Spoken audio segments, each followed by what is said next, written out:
के बारे में चर्चा किए थे। यदि वीडियो आप लोग नहीं देखे हैं तो इस वीडियो में लिंक दे दिया जाएगा, आप जा करके देख सकते हैं। तो भाई वलय क्या होता है, वलय रिंग क्या होता है, आप देखे होंगे इस तरह की आकृति को हम क्या कहते हैं, वलय कहते हैं। जैसे आप कह सकते हैं वलय का परिभाषा, वलय का मतलब ये हुआ कि दो संकेंद्रीय वृत्तों को हम क्या कहते हैं, वलय। संकेंद्रीय मतलब एक वृत्त है हमारा आरसोनी और एक दूसरा वृत्त है, इसका भी केंद्र यही है और इसका भी केंद्र यही है, अर्थात कह सकते हैं कि दो संकेंद्रीय वृत्तों को हम क्या कहते हैं भाई, वलय कहते हैं। यहाँ तक क्लियर है। आप देखे होंगे जैसे कि लौकी होता है, आप जब लौकी को काटते हैं तो एक पोर्शन निकलता है, थोड़ा सा पकौड़ी जिससे बनाया जाता है, आप कह सकते हैं उसमें सफेद होता है, उसके बाद ऊपर जो हरा रहता है, तो हरा वाला जो पोर्शन होता है वही वलय होता है। आप साइकिल का पहिया देखे होंगे भाई, साइकिल का पहिया देखे होंगे तो वो मोटा वाला जो पोर्शन होता है भाई, जिस रबड़ से पहिया बना होता है वो भी आपका क्या है, वलय।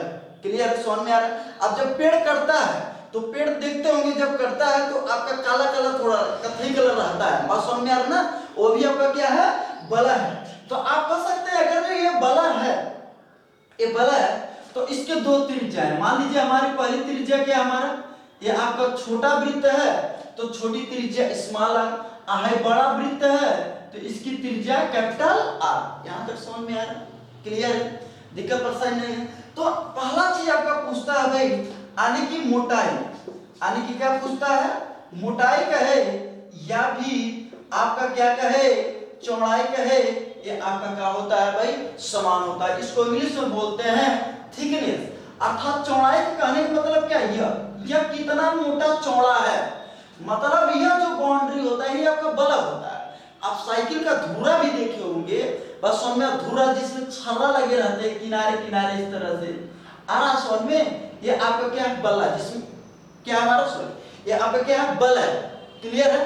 तो ये आपका क्या है, हमारा ये जो लगा रहता है आपका, ये जो कह सकते छर्रा लगा रहता है, ये भी आपका क्या है, मतलब जिसमें लगा रहता है वही हमारा क्या कहलाता है भाई, ये आपका वलय कहलाता है। तो पहला चीज वलय की चौड़ाई या मोटाई क्या होगा भाई, ये आपका ये मोटाई, तो बड़ा आर में से छोटा आर घटा दें तो आप कह सकते हैं capital R minus small R. यहां तक क्लियर, समझ में आ रहा, ठीक। तो अब देखिए दूसरा चीज पूछता है कि वलय का क्षेत्रफल, ये आपका वलय का क्षेत्रफल पूछता है, तो क्षेत्रफल मतलब कैपिटल ए। अब ये बताइए भाई बड़ा वाला हमारा वृत्त का क्षेत्रफल बड़ा वाले में से आही घटा दे इतना, मान लीजिए इतना बड़ा है, इसको हम निकाल दें तो ये वलय का मोटाई आएगी नहीं, क्षेत्रफल आएगी नहीं, आएगा ना भाई। तो आप क्या कर सकते हैं भाई, ये आपका पाई यानी पाई आर स्क्वायर, चाहे छोटा वृत्त हो चाहे आपका बड़ा वृत्त हो, दोनों का क्षेत्रफल का होता है ये आपका पाई आर स्क्वायर होता है। यहां तक क्लियर है, ठीक। अब हम क्या करेंगे, पाई आर स्क्वायर में से इसमें पाई आर स्क्वायर घटा देंगे, तो अब जब घटाएंगे तो पाई कॉमन कर लेंगे। तो इस तरीके से आप कह सकते हैं कि जब आप पाई कॉमन करेंगे भाई तो ये आपका हो जाएगा pi capital R square minus small R square हो जाएगा। यहां तक दिक्कत परेशानी नहीं, क्लियर है। तो ये चीज आपका पूछता है।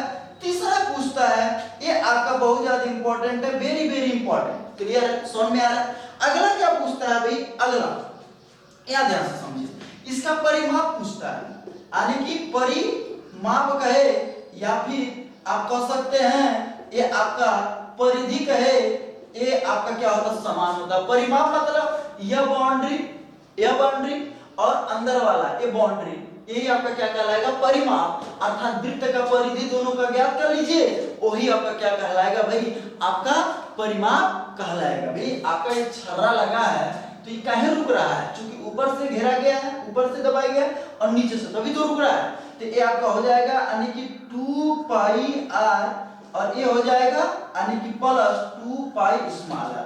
तो 2 पाई कॉमन हो जाएगा।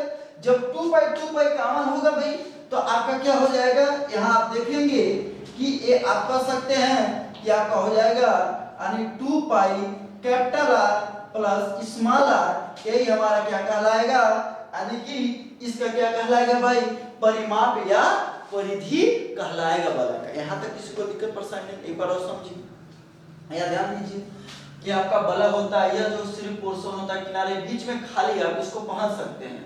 आप चूड़ी भी देखे होंगे, ये आपका रहता है, आप कह सकते हैं पहना जाता है। तो ये चीज है, इसकी मोटाई या चौड़ाई कैपिटल आर माइनस स्मॉल, बड़ा आर में से छोटा आर घटा देंगे, चौड़ाई आ जाएगा क्षेत्रफल pi capital R square minus small R square हो जाएगा। परिमाप या परिधि कहे तो हमारा 2 pi capital R plus small R के क्या होगा, बराबर होगा। यहां तक क्लियर है, समझ में आ रहा है? तो ये आपका क्या होता है भाई, ये आपका बल्ब होता है। अब देखिए क्वेश्चन इस पर कैसे पूछा जाता है। क्वेश्चन यहाँ ध्यान से समझिएगा, एग्जाम्पल की बात किया जाए तो आप कह सकते हैं कि इस क्वेश्चन को आप लोग लिखते रहिएगा। ये आपका एग्जाम्पल, यहाँ ध्यान से समझिएगा, आप लोग ये रूल लिख लीजिएगा। अभी हम लोग रूल पढ़ रहे हैं, क्वेश्चन की चर्चा जो है जब रूल आपका समाप्त हो जाएगा तब करवाया जाएगा। तो एग्जाम्पल, यदि किसी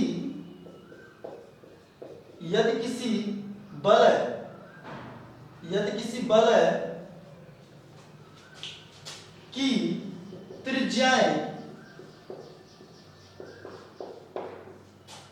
त्रिज्याएं क्रमशः 14 सेंटीमीटर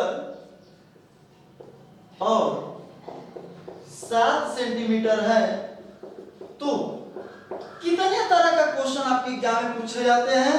नंबर 1, पहला नंबर, ये आपका क्या क्या क्वेश्चन पूछा जाता है। पहला आपका पूछेगा एग्जाम में, ये आपका बल्ब का चौड़ाई, यानी कि चौड़ाई क्या होगा, चौड़ाई कहे चाहे आपका यानी मोटाई कहे। दूसरा आपका क्वेश्चन पूछा जाएगा इसका क्षेत्रफल क्या होगा। तीसरा आपका क्वेश्चन पूछा जाएगा इसकी क्या होगा भाई, यानी कि परिमाप कहे या फिर परिधि कहे, ये आपका क्या होता है, समान होता है। तो सिंपल सा ये भी आपका क्या पूछा है, ये भी क्या होगा और आपका ये भी क्या। यहां तक दिक्कत परेशानी नहीं है, समझ में आ रहा है, क्लियर है। अब देखिए इसका जब आप सॉल्यूशन लिखेंगे तो सॉल्यूशन क्या होगा भाई, आप जानते हैं ना क्या करेंगे। जैसे मान लीजिए ये आपका क्या दिया है, इसका मतलब स्मॉल आर बराबर 7 और कैपिटल आर बराबर बड़ा आर है तो 14 दिया कि नहीं दिया, यहां तक क्लियर है भाई। आपका देखिए यदि किसी बल्ब की त्रिज्याएं क्रमशः 14 सेंटीमीटर, यानी बड़ा जो होगा वो 14 होगा और जो छोटा होगा वो कितना होगा भाई, यानी कि 7 होगा। समझ में आ रहा है, क्लियर है, आगे बढ़े।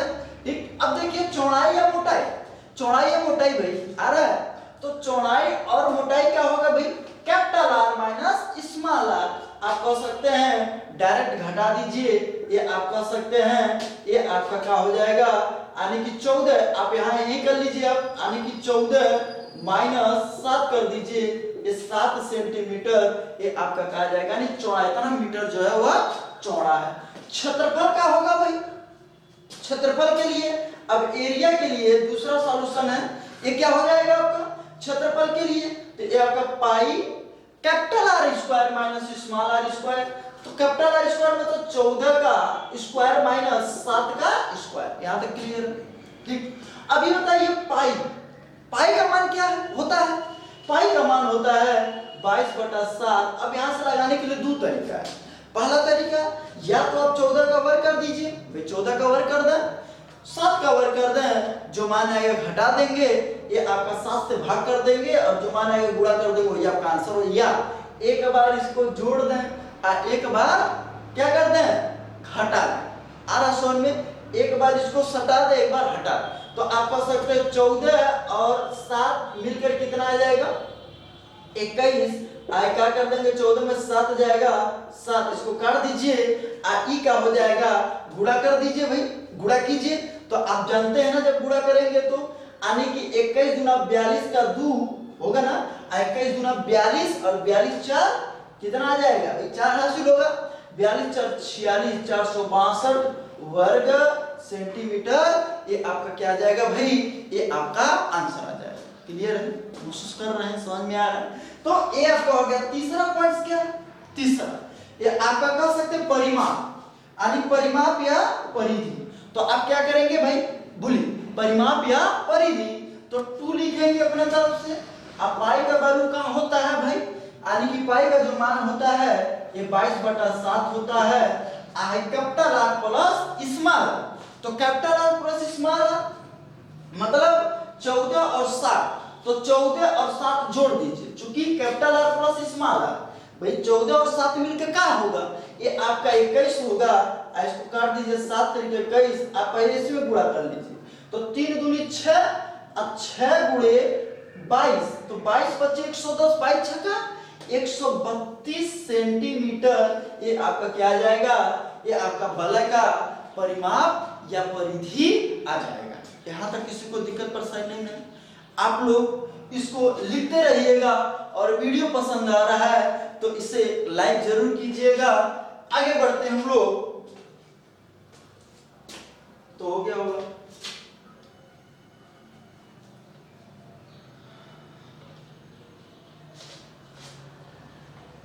ये आपका वलय। अब हम लोग पढ़ेंगे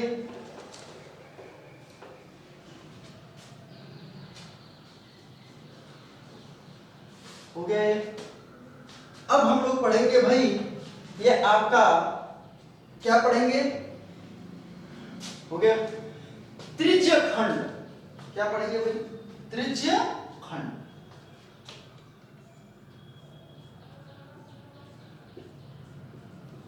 त्रिज्य खंड पढ़ेंगे, इसको बोलते हैं सेगमेंट। सेगमेंट सेगमेंट अब देखिए त्रिज्य खंड क्या होता है, पहले इसके इरेज कर दिया जाए, तो हो गया ही।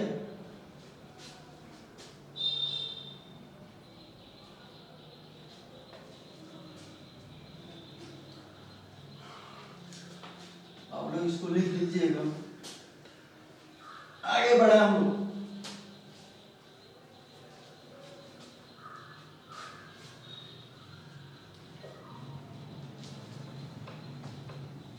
हो गया क्लियर, आगे बढ़े, चलिए देखा जाए।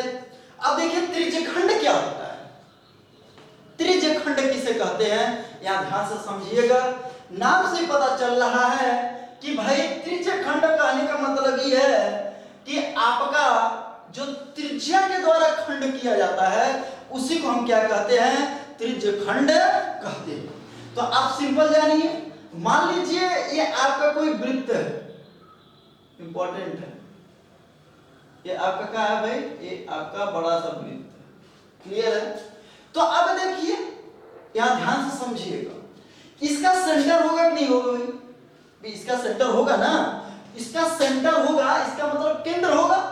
तो अगर जो मान लीजिए एक त्रिज्या हम यहां से खींचते हैं और एक त्रिज्या यहां से खींचते हैं, मान लीजिए के का है, जब बड़े हम बनाते हैं तो चाकू एक बार यहां से लेते हैं और चाकू एक बार यहां से लेते हैं, क्लियर है। तो अब जिसको देना रहता है इस तरह से, इस तरह काट करके दे देते हैं, खा लेते हैं। तो इसी को हम क्या बोलते हैं भाई, त्रिज्य खंड बोलते हैं। अब देखिए छोटा है तो इसको हम लघु त्रिज्य खंड बोलते हैं, है बड़ा है इतना दूर, इसी को हम क्या बोलते हैं, दीर्घ त्रिज्य खंड बोलते हैं।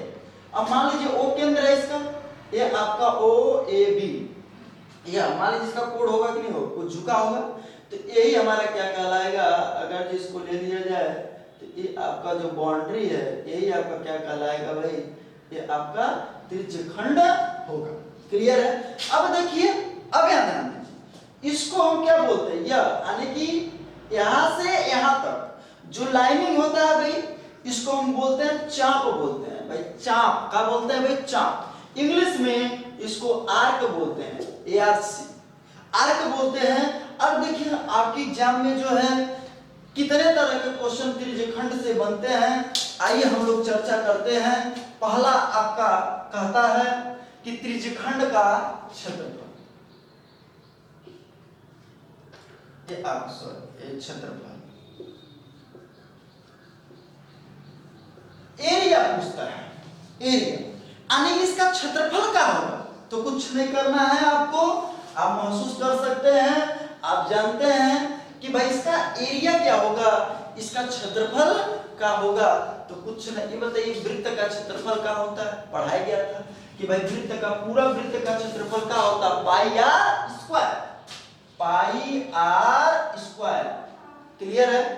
लिंक दे दिया जाएगा इस वीडियो में, आप जा करके देख सकते हैं। तो आपका क्या होता है पाई आर स्क्वायर। अब ये क्या है भाई थीटा, चूंकि भाई ये आपका क्षेत्रफल जितना जगह घेरा है इसी को हम क्या कहते हैं, ये आपका त्रिज्य खंड कहते हैं। तो कितना थीटा और कितना कितना पे झुका है, एक वृत्त के केंद्र पर कितना अंश का कोण बनता है, 360 अंश का कोण बनता है। तो ये आपका क्या हो जाएगा भाई बटा 360 अंश हो जाएगा। यहीं से आपका वृत्त की उत्पत्ति होती है। अगर थीटा बराबर हम 360 ले लें तो वृत्त का निर्माण होगा कि नहीं, अब 360 बटा 360 बटा का एक आ जाएगा अब पाई आर स्क्वायर। क्लियर है। अब देखिए ये तो उतना इंपॉर्टेंट नहीं है लेकिन फिर भी है इंपॉर्टेंट, ये ध्यान समझिए। इसका दो फार्मूला होता है, एक तो क्षेत्रफल ज्ञात करने के लिए होता है, जब कोण दिया रहता है त्रिज्या दिया रहता है तो आप जो है ये आप इस तरीके से इसका क्षेत्रफल आप ज्ञात कर सकते हैं। यहां तक दिक्कत परेशानी नहीं है, समझ में आ रहा है। क्लियर, आगे बढ़े। अगर जो एक और होता है बताइए कि भाई एक बट ये यहां देखिए दूसरा क्षेत्रफल ये होता है 1/2 का चाप गुणे का होता है त्रिज्या होता है, चाप गुणे ये आपका त्रिज्या होता है। सिंपल बताइए दुनिया का कोई भी त्रिभुज हुआ उसका क्षेत्रफल क्या होता है 1/2 आधार गुणे ऊंचाई। तो यहाँ 1/2 लिखिएगा, चाप ले लीजिएगा आधार ही हो जाएगा, ऊंचाई एक त्रिज्या होगा कि नहीं भाई, ये भी तो त्रिज्या होगा। ठीक, तो 1/2 चाप गुणे त्रिज्या ये बहुत ज्यादा आपका क्या है भाई इंपॉर्टेंट है, तो याद रखिएगा हमेशा। यहां तक क्लियर है, आ रहा है, महसूस कर रहे हैं। ठीक है, आगे बढ़ते हैं। इसका क्या पूछता भाई, यानी कि चाप की लंबाई पूछता है। चाप मतलब यह इसका चाप क्या होगा, तो ये बताइए भाई। जब ये पूरा वृत्त का परिधि का होता है, पहले परिधि होता है 2 पाई आर होता है ना वृत्त का परिधि, लेकिन ये कितना हिस्सा ले रहा है, इतना हिस्सा ले रहा है तो ये थीटा, ये आपका थीटा अपान 360 हो जाएगा। यही से आपका वृत्त का परिधि होता है, 360 ले लेंगे तो ये पूरी बाउंड्री आपका हो जाएगा। क्लियर है, समझ में आ रहा है, महसूस कर रहे हैं। तो ये आपका क्या हो जाएगा भाई, ये चाप बराबर 2 पाई आर थीटा अपान 360 हो जाएगा। यहां तक किसी को दिक्कत परेशानी नहीं, क्लियर है, आ रहा है। देखिए इस पर क्वेश्चन ज्यादा पूछे जाते हैं, ये आपका जो पेपर वगैरह टफ बनता है ये आपका कैलकुलेशन के लिए। तो ये चीज है, जैसे क्वेश्चन कैसे कहता है कि आपका कोई गाय है किसी आयताकार मैदान के एक कोने पर बांध दिया जाता है जो 7 सेंटीमीटर रस्सी से, तो उसके द्वारा चरा हुआ भाग कितना होगा। मान लीजिए एग्जांपल से मैं डायग्राम से आप लोग को समझा रहा हूं, समझने का प्रयास कीजिएगा। डायग्राम बनाकर भी आपके एग्जाम पूछे जा सकते हैं, आपके एग्जाम वैसे भी पूछे, स्टेटमेंट बनाकर के भी पूछे जा सकते हैं। क्लियर है, तो आइए जैसे मान लीजिए एक आयत हमारा, एक आयत यहां तक क्लियर है। ये क्या हमारा एक आयत, क्या भाई ड्राइंग उतना सही नहीं, ये हमारा क्या आयत। मान लीजिए यहाँ आपका क्या है भाई, एक खूंटा जानते हैं ना भाई, जिसको भैंस और गाय वगैरह बांधी जाती है। यहाँ से ला करके हमें क्या बांधे, गधा बांधे, तो आप कह सकते हैं आप गाय बांधे, तो आप कह सकते हैं कि ये देखिए ये आयताकार है ना भाई। तो पहले समझिए, मान लीजिए 7 सेंटीमीटर ला करके हम रस्सी से इसको हम क्या कर दे रहे हैं, अब ये जो चरेंगे, चूंकि ये पूरा भाई घास लगा है, चरी है, तो आप कह सकते हैं कि ये जब चरेगा ये आपका इस तरीके से चलेगा, घूम घूम के चलेगा। ये आपका इस तरह से घूमेगा नहीं घूमेगा, ये आपका घूम करके इतना पोर्शन ये क्या कर लेगा भाई, यानी कि ये चढ़ेगा। अब इधर घूमेगा तो इसको मिलवा नहीं करेगा, इधर घूमेगा तो इसको मिलेगा नहीं, तो इसका कोई मतलब नहीं है। चरेगा, इसको खाने के लिए तो यही तो मिलेगा। तो ये आपका कहता है कि अगर ये 7 सेंटीमीटर है तो इसके द्वारा एक कितना हिस्सा जो है चरा गया। आ रहा समझ में, ये कितना हिस्सा जो है यह चरा। तो कुछ नहीं करना है, आप सिंपल बताइए एक आयत है और कितना अंश का कोण बनता है, 90 अंश का कोण बनता है, बनता है। तो आप यहाँ रख दीजिए, अर्थात कह सकते हैं चरा गया घास का होगा, चरा गया घास, या कह सकते हैं कि छायांकित भाग का क्षेत्रफल, छायांकित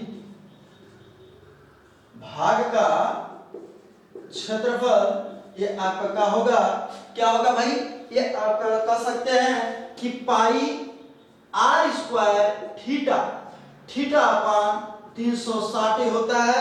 तो आप यहाँ अप्लाई कर दीजिए, पाई का मान कितना है भाई 22/7 होता है, ये सबको पता है। और आर, आर कितना हमारा, ये त्रिज्या हो जाएगी, होगी ना, ये आपका 7 हो गया। और आपका थीटा कितना है, यह जो थीटा हमारा ये आपका 360 अंश है, सॉरी थीटा कितना है 90 अंश है, तो ये 90 अंश बटा और क्या हो जाएगा भाई 360, ये दो बार लिख लीजिए, 7 गुणे 7 होगा चूंकि स्क्वायर। यहाँ तक क्लियर है। अब इसको काट दीजिए, 7 से 7 कट गया, अभी क्या होगा 0 0 कैंसिल, 9 चौको 36, आहे का होगा 2 दूनी 4, 11 दूनी 22, तो ये कितना हो जाएगा 11 सते 77/2, और 77/2 का मतलब का ये आपका हो जाएगा 2 3 6 होगा ना भाई, ये 2 3 6 होगा, और एक बचा 70 भाई, 2 8 16 और 2 बचे 10 हो जाएगा भाई, होगा ना, देखिए 2 3 6 2 8 16 2 बचे 10, यहाँ तक किसी को दिक्कत परेशानी नहीं है। तो इतना भाग जो है वर्ग सेंटीमीटर ये आपका क्या होगा भाई, यह चलेगा। यहाँ तक किसी को दिक्कत परेशानी नहीं, क्लियर, समझ में यार, महसूस कर रहे हैं। इसके आगे हम लोग देखते हैं नेक्स्ट वीडियो में। वीडियो पसंद आया है तो इसे लाइक सब्सक्राइब शेयर और कमेंट करना ना भूलें। धन्यवाद, thank you, bye bye, take care.